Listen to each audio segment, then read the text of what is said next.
All right, welcome to week 14. This week our subjects are race, ethnicity, and gender.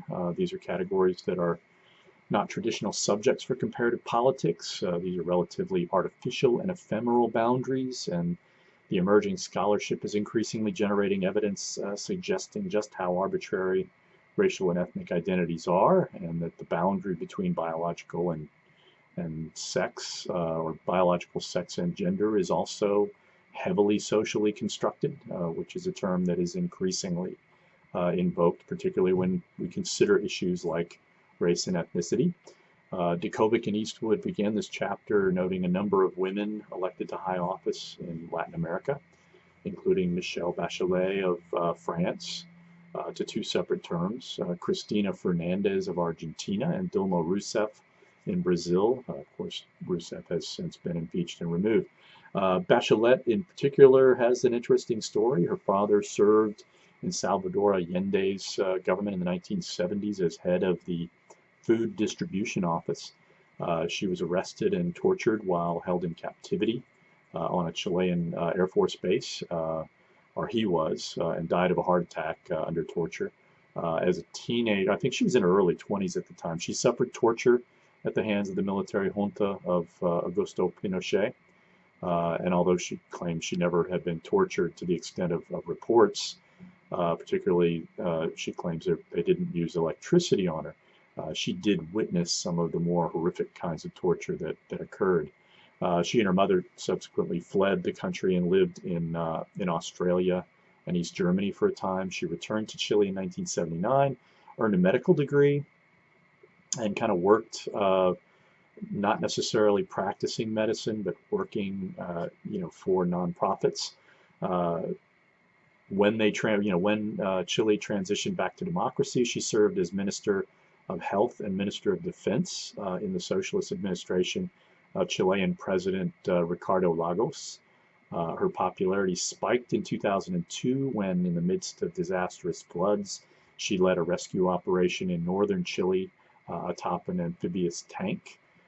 She navigated a difficult first term in office, which of course occurred during the Great Recession, which also affected Chile's economy. She entered that term with an 84% approval rating. She was barred from serving a consecutive term, so she sat out from 2009 to 2013, and then pretty comfortably won a second term. Her second term was much less successful. In the midst of widespread reports of corruption, her approval ratings were driven down into the low 30s. She left office in 2018. The authors also note that previously discriminated against minorities won high office in the Americas, including, of course, Barack Obama, who was the first African American president of the United States. Another important success in Latin America is President Evo Morales, who is a member of the Aymara indigenous peoples of Bolivia, who have historically been subject to discrimination. His popularity stemmed from his status as both an Aymara and as a cocalero activist, as a farmer of cocoa.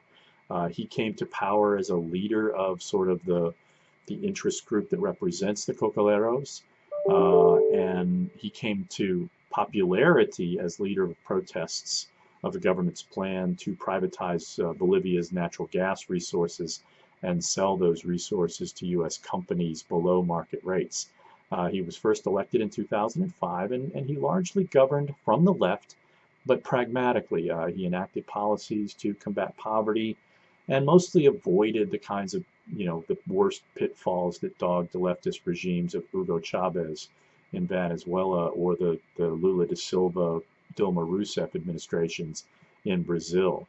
Morales's ideology has been described as Evoism or as communitarian socialism. At this point, he's in the midst of a third term, or he's towards the end of his third term, and seeking a fourth term, which he constitutionally should not be able to do since a 2016 referendum on lifting the ban on a fourth term was rejected by voters.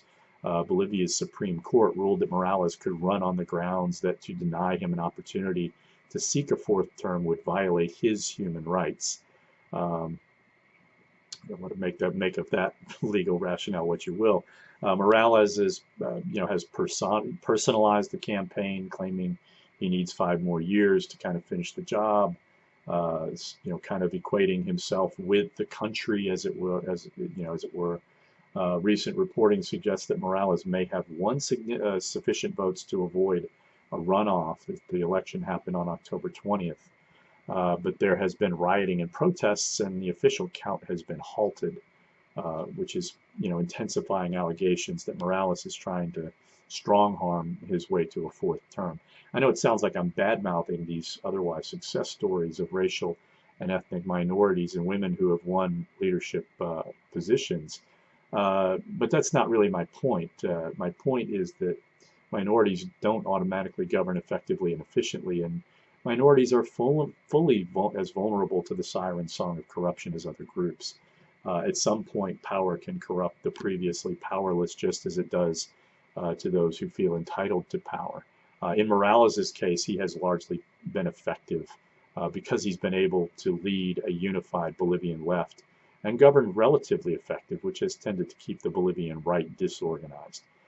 His attempt to set aside constitutional norms may prove to be an overstep, and he may have outstripped his popularity. Even if he wins, he may not be able to govern effectively. I think there are a lot of interesting issues addressed in this chapter. The idea of empowerment is an important concept for understanding attempts to ameliorate the effects of previous discrimination. The cause and effect part of the chapter deals with attempts by different governments to ensure that previously stigmatized groups of people are treated equitably in government. And I think there are some interesting ideas that many of you would probably find disturbing if applied to the United States, but that's what makes comparative politics so interesting. Our country profile this week is India, the world's largest democracy, where Narendra Modi appears increasingly intent on moving the government in a more populist and perhaps authoritarian direction. India's recent suspension of special status for the Muslim majority province of Kashmir is a point in case.